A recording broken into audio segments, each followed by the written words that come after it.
Sherri, I'm going to be your technology person. If you want to say a little bit more about your background, and that's great. And you just tell me when you want me to start to share my screen. I will do that. Thank you, Joan. And thank you all for inviting me to be here today. And I guess one more thing I'd like to tell you about is that I live in rural Mason County, and this is the traditional home of the Coast Salish peoples. And my neighbors here are the Squaxin Island tribe and the Comish tribe. And I would like to say this as honoring their work as traditional stewards of this land. And I learned a lot by preparing this presentation today. So thank you for the opportunity to be here. And I'm just going to do some introductory remarks here and let you know I have 12 slides to share with you.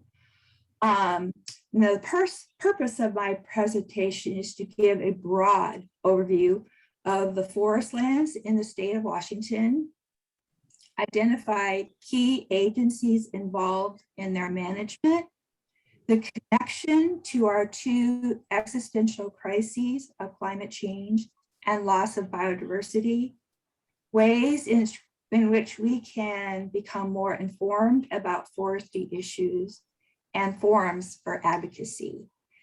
And I'd also like to start with a reminder of our framework, our Bible, Program in Action for the Legal Runners of Washington, which starts in the forestry section with FO-1. All benefits of the forest, ecological, human, and economic, are inextricably interconnected.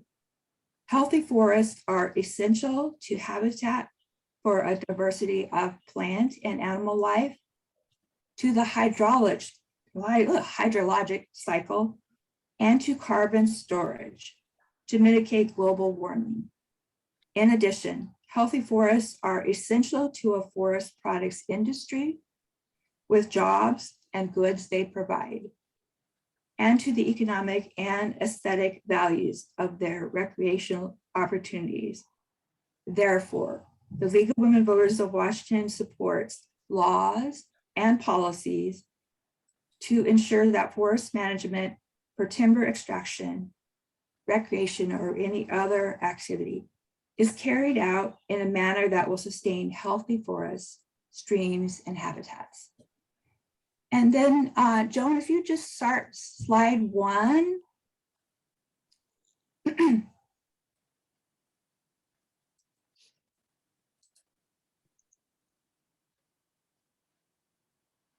So this is a map. Can you see that okay? Mm-hmm. Okay, great. So slide 1 is a big picture overview of Washington State, and that we are a resource-rich state with nearly 50% of our Washington land base is forest land. And if you go to slide 2, we are now breaking this down into a pie chart. So Washington State has a vast array of ownership of those forest lands. And if you look to the right side of that pie chart, you'll notice that the vast majority of our forest lands are under a government agency control. But on the left hand, Sherri, could I just interrupt you just for a second? Joan, if you could just start the slideshow, I think they'd get bigger and we could see them a little bit better. True.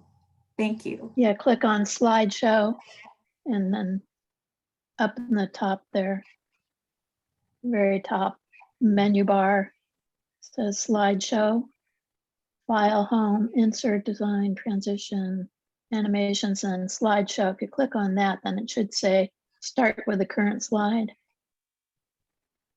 Yeah. Huh. Maybe double click on it. I'm not sure.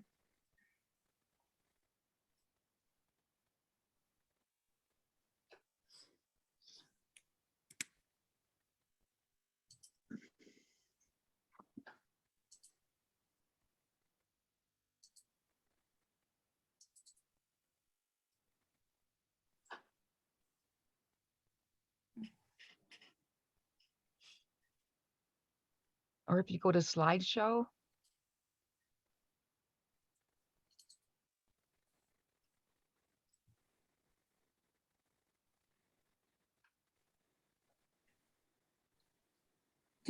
I'm sorry, I'll just jump in here because I'm not an expert either, but Joan, do you see the at the top menu options to the right of home, insert design, etc., that comes to slideshow?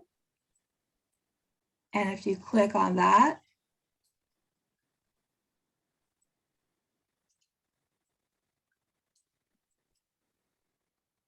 when I saved this, it Uh-huh. came across it in a different way, and I may not have been able to save the ability to manipulate the different parts of PowerPoint on it.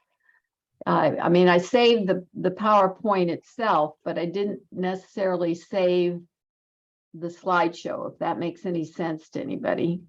So I don't know. All I know is that I know what I'm supposed to do to get this to work. I'm trying, but it's not moving. So if you will just put up with my doing it this way, I will happy to help you. It's totally fine. I get it. And you know, I think that some of the slides themselves are bigger anyway, so it'll become maybe less of a issue as we go forward.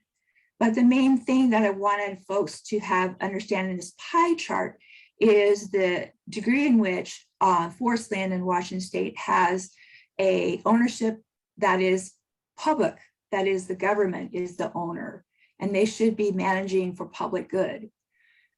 If in the little pie chart that says private corporate, that would include Weyerhaeuser as the largest private landowner in Washington State.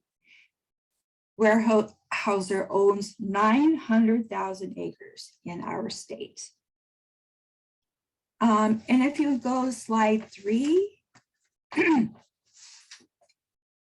again, we're trying to give you some different viewpoints of all these statistics without boring you to death. But this is, again, the acres of this information are displayed in this chart.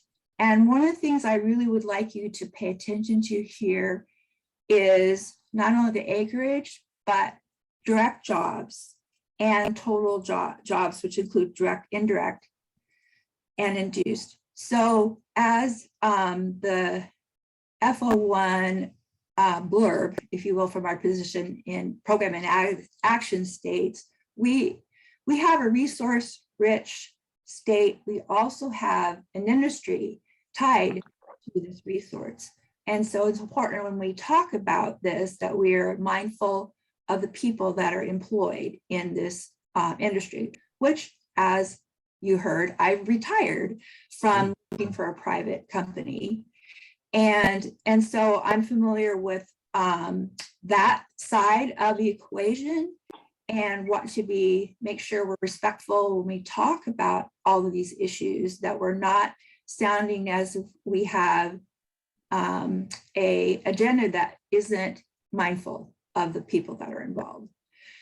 And so then if you go to the next slide, this is just a drill down for you all here in Snohomish County, that this is a little more closer to home, again, acreage, but people that you may know, or you yourself may be involved in the timber industry, as I was for 30 plus years.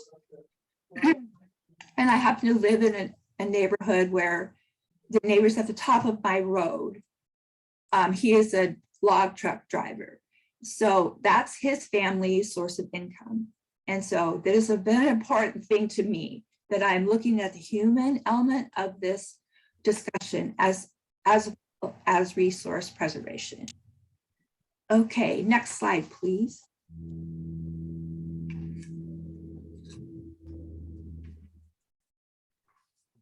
So here are some, lots of words.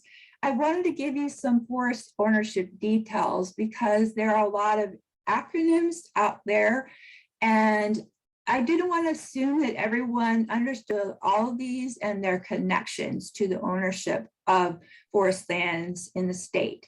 And so I went hog wild on lots of words, but then have that background to understand why these are important to know. And what I really think to really hone down again is the very bottom of this slide. The land base in particular, we hear a lot about the Washington State DNR lands, which is important, but please note the acreage that is under control of the US Forest Service, which pales in comparison to the Washington State DNR. So if you could go to the next slide, please. Oops, skipped one here. Oh, thank you. Perfect. So DNR, again, back to the state. DNR trust lands that you've heard about, that they are indeed, as was just confirmed by the Washington State Supreme Court, do have a trustee status. And from the beginning of our statehood, these 7 trusts were established. And one of the things I wanted you to see in this slide is that besides the name of the trust, there's an important word italicized in each of those bullet points, and the word is construction. In particular, the Common School Trust Fund supports the construction of public kindergarten to 12th grade public schools statewide. I think there is some confusion with folks in the public that if we're talking about somehow cutting funding to the Common School Trust, we're talking about cutting operating funds for our schools, and that is not true. So I just wanted to bring that to your attention and highlight that this is the reason that these trusts were first initiated, that there's a construction or capital, if you will, side of these trusts. Next slide, please.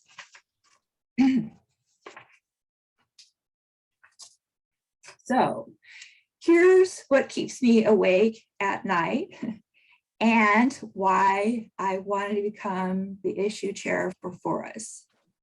We have 2 crises happening here in our lifetimes: climate change and loss of biodiversity.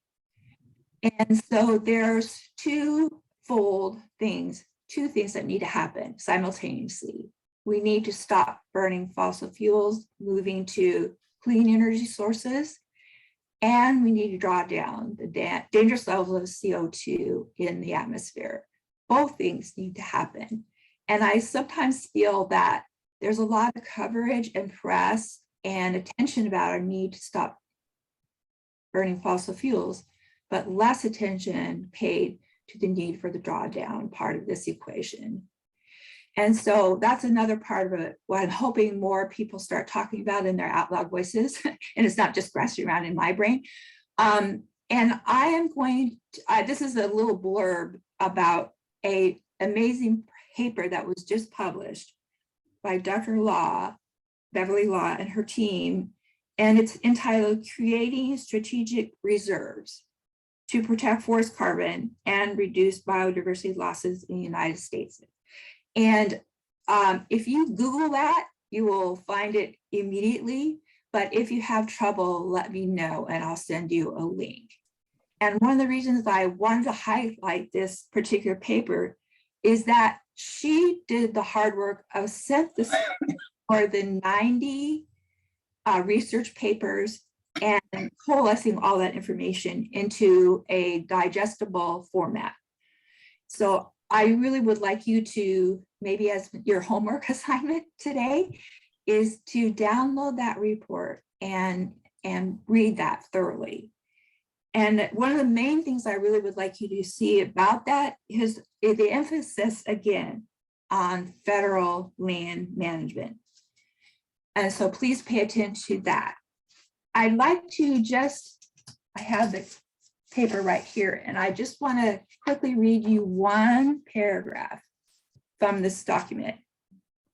It says, instead of regularly harvesting on all of the 70% of the U.S. forest land designated as timberlands by the U.S. Forest Service, setting aside sufficient areas as strategic reserves would significantly increase the amount of carbon accumulated between now, 2050, and 2100, and reestablish greater ecosystem integrity, helping to slow climate change and restore biodiversity. Continuing commercial timber harvest on a portion of the remaining public lands and tens of millions of hectares of private lands would continue to adequately supply a sustainable forestry sector. Next slide, please. So part of that work that Dr. Law and company did was create a map which identifies the forests that are considered of most critical to these carbon reserves, identifying where they are and why we need to do them. So this is a little snippet from that research that gives you an idea of how important the forests in Washington and Oregon are for this endeavor. And next slide, please.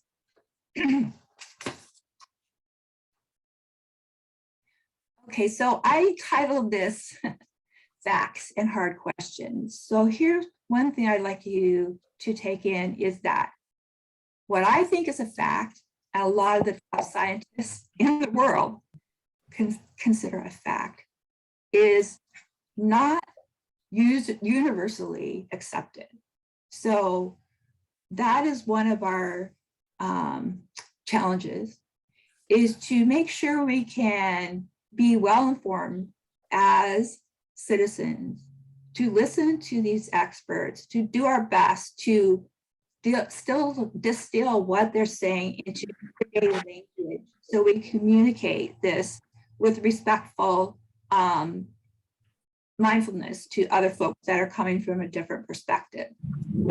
So I know these to be facts, and I have to carefully negotiate the way in which others see things differently. And so there's two things I really, other than that, want to say.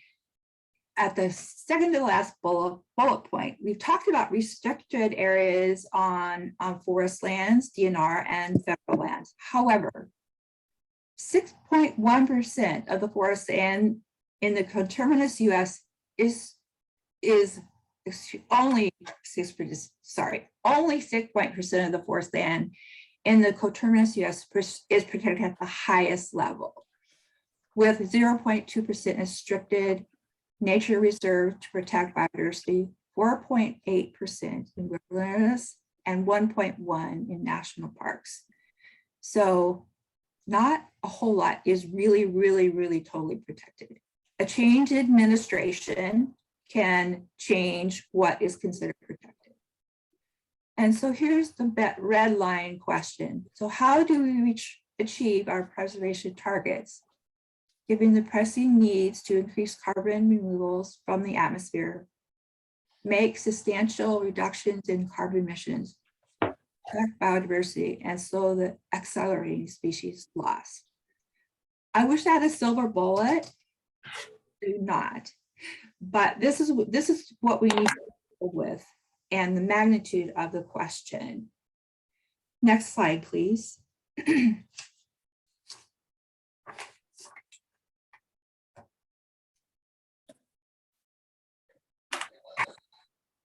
So here's the way in which I hope you all are inspired to dive in deeper into this arena. There are organizations that work that I would consider forestry watchdogs. They want to make sure that best available science is coming to bear in management of our public resources. And so I'm just going to call out a few of these, and I've probably missed several. So there we go. disclaimer. Washington Environmental Council, who is part of the Environmental Priorities Coalition, which the League of Women Voters of Washington is also a member. The Center for Responsible Forestry. And I know that has been working with these folks, and we also were part of a rally, which Kate was a raccoon and I was a bear at the rally. And Kate if you go ahead and talk about, there's a hike being planned on the 24th. Kate, if you want to just jump in to give a little bit about that, because I'm just about done here.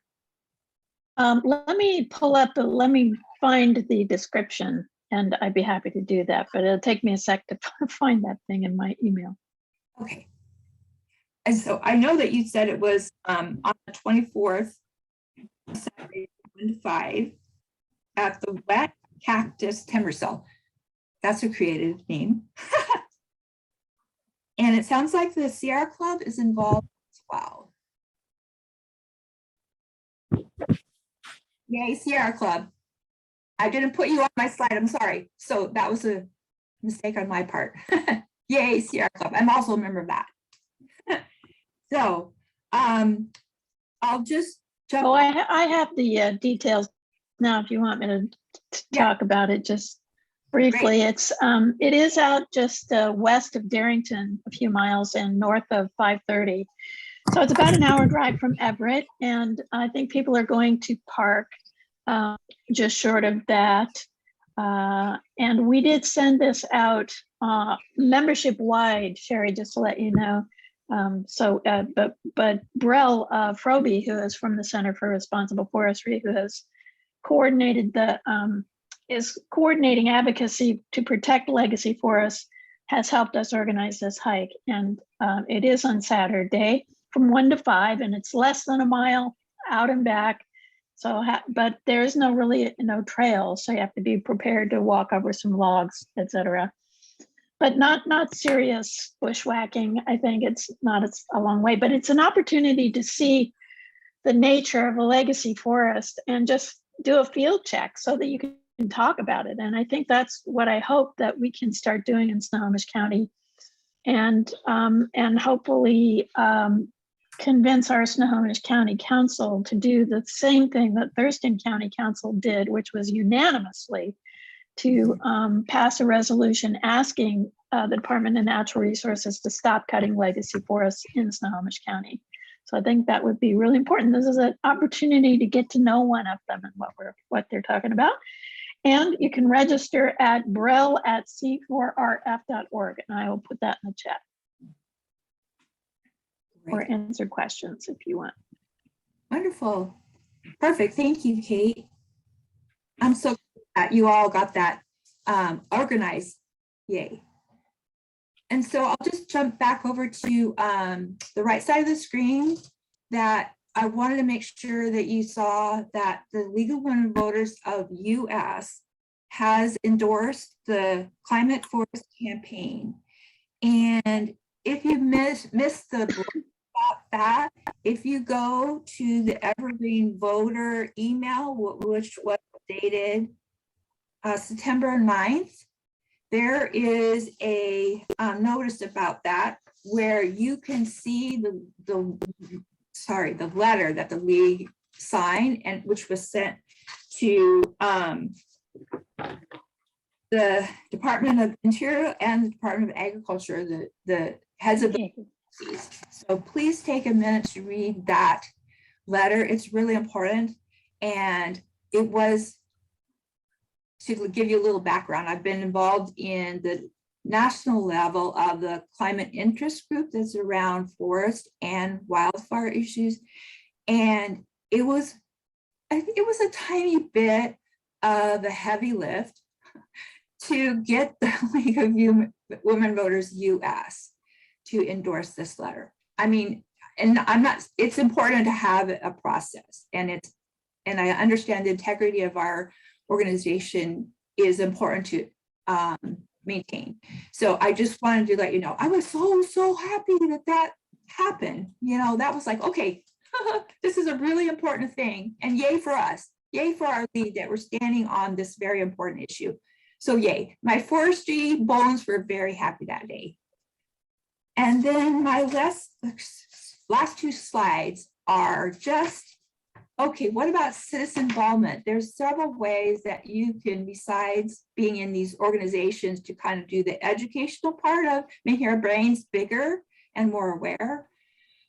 There's two things I want to call attention to. One is the monthly meetings of the Board of Natural Resources, which are Tuesdays, the first Tuesday of the month at 9 a.m. And if you happen to be in the Olympic area, you can go in person, but they're hybrid. So you can be anywhere in the state and attend. And this is the forum where many people from the Center for Responsible Forestry are signing on to do public comment around, please stop cutting down the legacy forests. So this is one of the ways, if you haven't been to the meeting before, you just sign on to listen, and then you'll meet all the Board of Natural Resources members, who they are, and get a flavor, idea of the flavor of the meeting, and feel more comfortable about chiming in. And then my last slide is another arena in which we could have citizen involvement, and that is the Forest Practices Board. This organization does not meet as often. It's not a monthly meeting. The next available meeting will be in November. And I'll be, you know, I like to do truth in advertising. I have not been a regular attendee of these, but that is on my to-do list. I did, as the issue sheriff for Forest, testify at one of these meetings in the past. So it is a forum where we could have a voice. I just need to become a clone, so I have more time to do all these things. So that's what I wanted to share with you today, and I'm happy to send copies of the slides to anyone. And also, there's a lot of links, resources I can send to you all that will help you get really up to speed about all of these issues. But meanwhile, I mean, it's a giant, deep pool to swim in, to be honest. And as I started my talk today, I just know enough to be dangerous.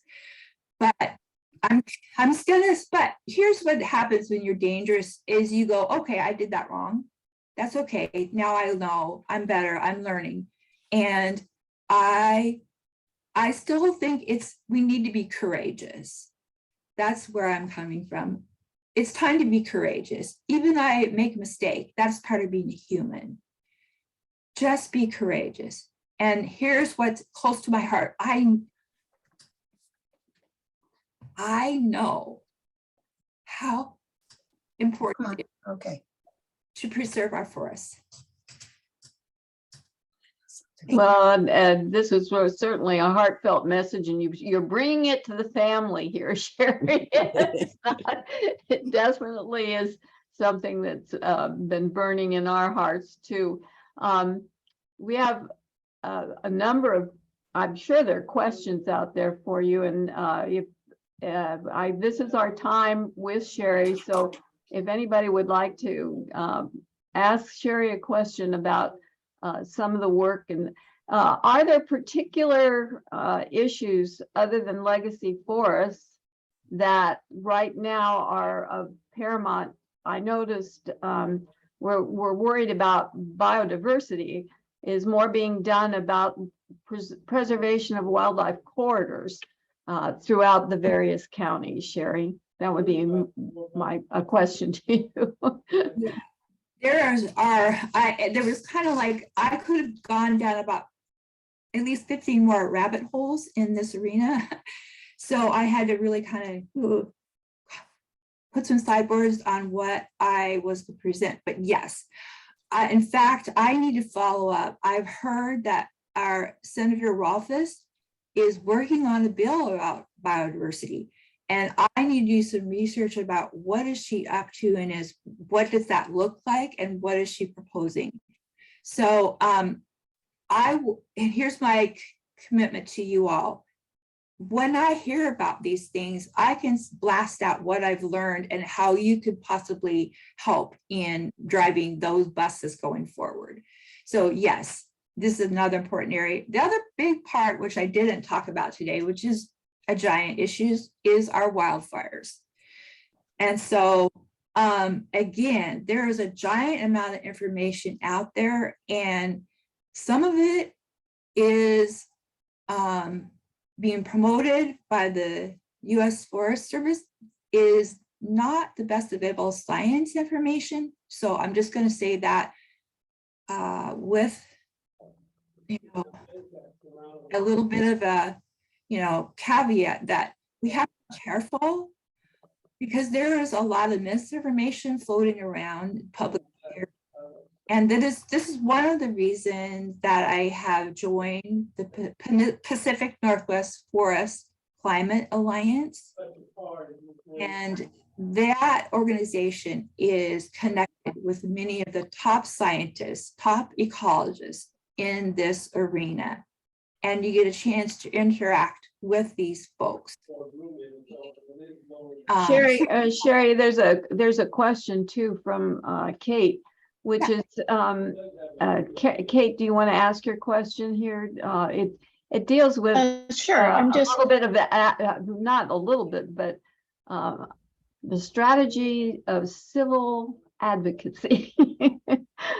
Kate, you want to ask your question? Yeah, I think it would be useful to find some Republicans in the state legislature that we can bring on board with for the Green Amendment and also for forest practice issues. And I think discussing economics is a good way to find common ground with a lot of people. And I'm just wondering, I'm looking for sources of where to find good language about economic benefits of saving trees and biodiversity, and why we need to have the Green Amendment too. Oh, also, maybe you could talk about the Green Amendment just a little bit. Yeah. I'm not sure how many folks are aware of the Green Amendment, but this is something that Representative Lakhanov has been championing and plans to bring back to the legislature this year, and that would be, the Green Amendment is about changing the Bill of Rights in the Washington State Constitution, an amendment to our Bill of Rights. And that, in a really nutshell, is saying that we have a right to a livable planet, that we have a right to have clean air, clean water, etc. And that's an inalienable right, just much as free speech. And so you can imagine the, again, heavy lift of changing a state constitution. There's quite the process involved, and it will take both sides, Democrat, Republican, Independent, coming to a decision that this is the right pathway for our state and for the benefit of all the people in the state. So that's just kind of the Green Amendment in a nutshell. We have a small group of people that are working with lots of folks in 350 organization that have been working more closely with this representative about this for the last couple of years. And so there's lessons learned that are going to be helpful in driving this forward. But like Kate just said, there's a way in which we define the common ground where, how do I say that? What are our common beliefs? How do we make this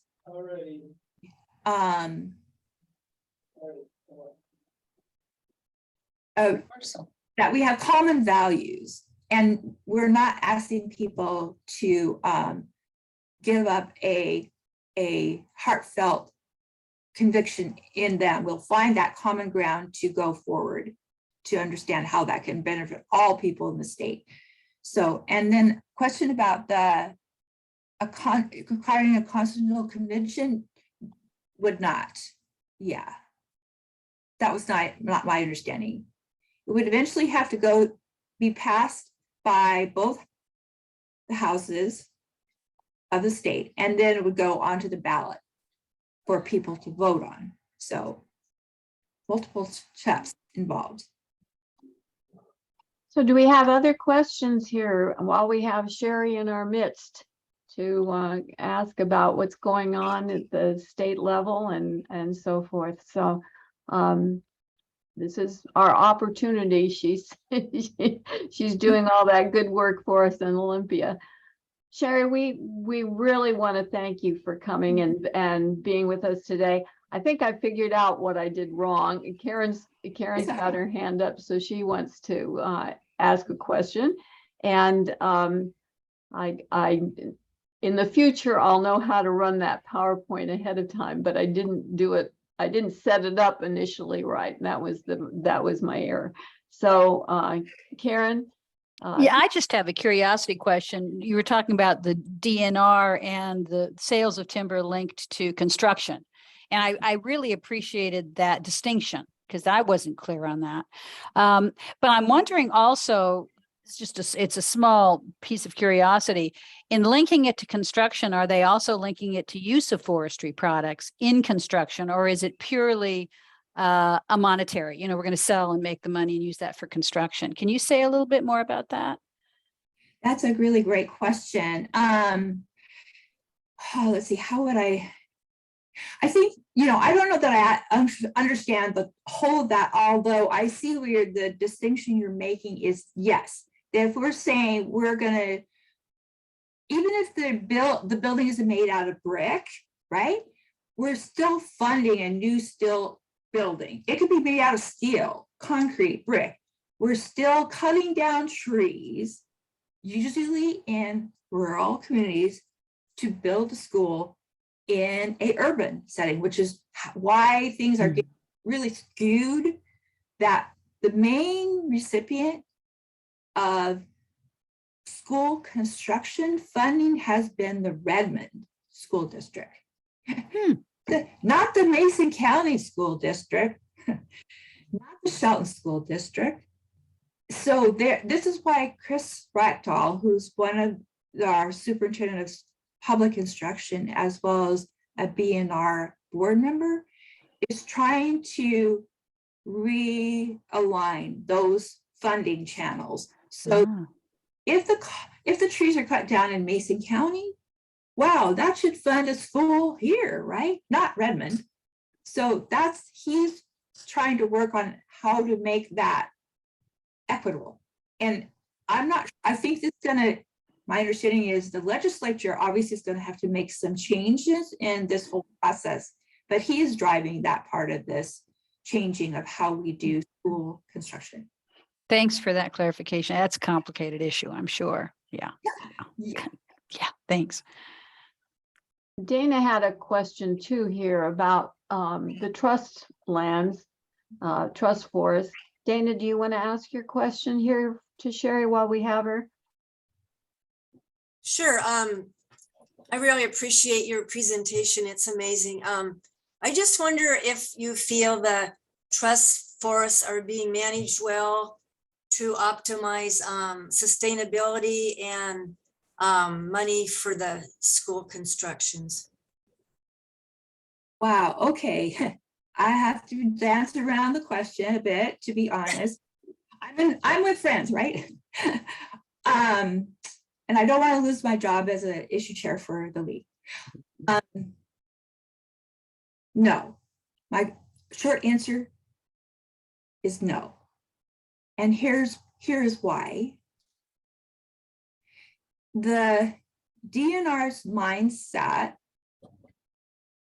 has been that they're to maximize timber revenue, period, even though they say they're managing for other reasons.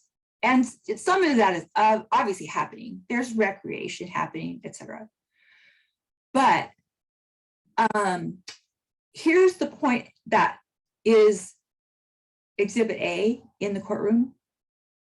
If they were really wanting to manage for biodiversity, they would not be cutting down the legacy forest. Here are prime examples of what Mother Nature can produce left to her own devices. These are forests that were harvested before the invention of the chainsaw. They are naturally regenerated. They were not planted. They were naturally regenerated forests. They are the prime example of what Mother Nature does when she's left alone to grow a forest. So they're wildly diverse, and yet they are regularly on the docket each month when the BNR meets. There have been 3 to 4 legacy forests on the auction block. And there's nothing illegal about it. However, it feels disingenuous and reckless. Oh, I used 2 bad really words, right? That if you're gonna really be mindful of what the 2 crises I've talked about in my presentation, preserving the legacy forest would be the huge, huge step in the right direction to address both things. I mean, the DNR is starting a carbon offset project, which is a good step. That's a step in the right direction. I wish that would have started 5-10 years ago. At least it's happening. And there's so there's a change in mindset around that. But anyway, I'm not sure I'm totally answering your question, but I am not enthralled with the way in which the DNR talks to us, people that are coming to the meetings, and raise questions. We're the attitude is we don't understand, and we don't really need to answer you, even though I'm actually the owner of the lands you're managing, but I'm the owner. I'm the public that you're managing for. I'm the owner. You have an obligation to speak to me in a respectful tone and listen to the issues and stop cutting down the legacy forest. That's my ask. Sherri, do you think that the superintendent of public instructions push to end the idea that the timbers need to be cut for the school construction, that connection that lies in the Constitution somewhere needs to be disconnected? Do you think that's going to have a strong effect going forward on changing the attitude at the Department of Natural Resources? Excuse me. Yeah, that's a great question. And what I would say is that Chris Reichdahl is a bold leader. And he is sticking his neck out because he is speaking outside the box. And he's not afraid to say this in his that loud voice and says it in public meetings. So some people have said, oh, maybe he doesn't just want to be on the board anymore. Well, maybe he doesn't, because he sees it as ineffective and not doing what needs to be done as a responsible board. I think he's hopefully going to embolden others to make things change.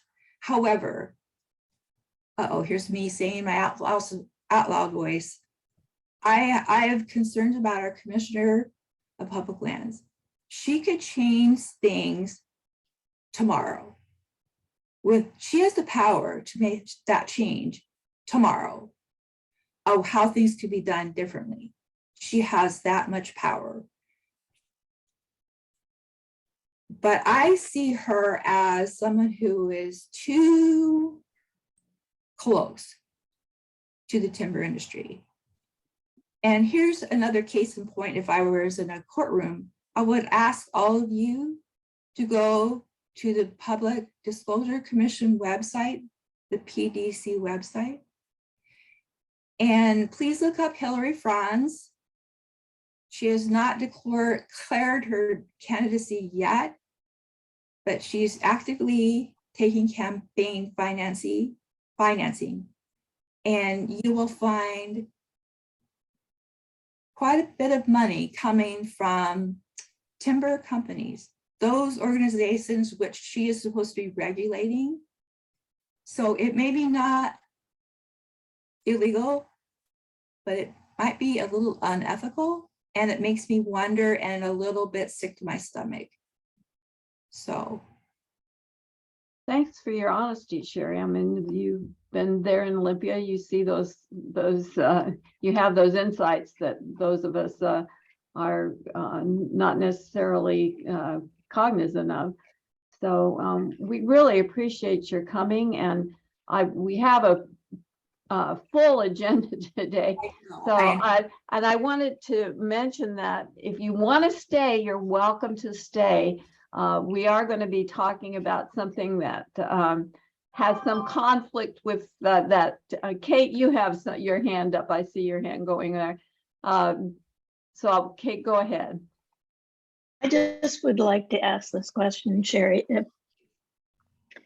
If there are schools that you know of at UW and at WSU that are funded by the timber industry, and whether or not DNR sprays herbicides after cutting. Yes, both.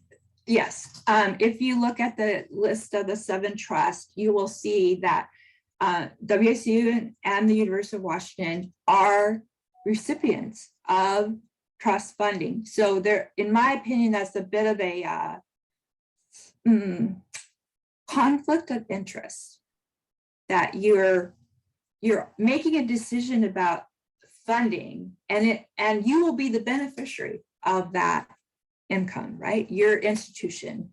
So this is partly what I think needs, and Chris Reichdahl thinks this as well, but he's not going to drive this bus. But the composition of the Board of Natural Resources needs to be changed. It should not be wholly composed of the people that are the beneficiaries of this funding. There should be other voices, particularly tribal. There are no tribal representatives on that board. And I think that's a huge mistake. So yes, and then as far as, yes, herbicides and maybe less so pesticides, but herbicides are a regular part of forestry operations on DNR lands. So yes.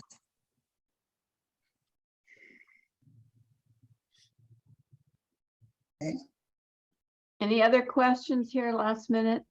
We're keeping Sherri here, but beyond the time that I promised her, but we always find that there's more to say and there's more to find out. So really, really appreciate you coming today. We want you to take good care of yourself because you carry a heavy load out there. And I know that that's not easy to do at all times. So do remember to take good care of you in this process. And thank you so much for coming today. If you'd like to stay,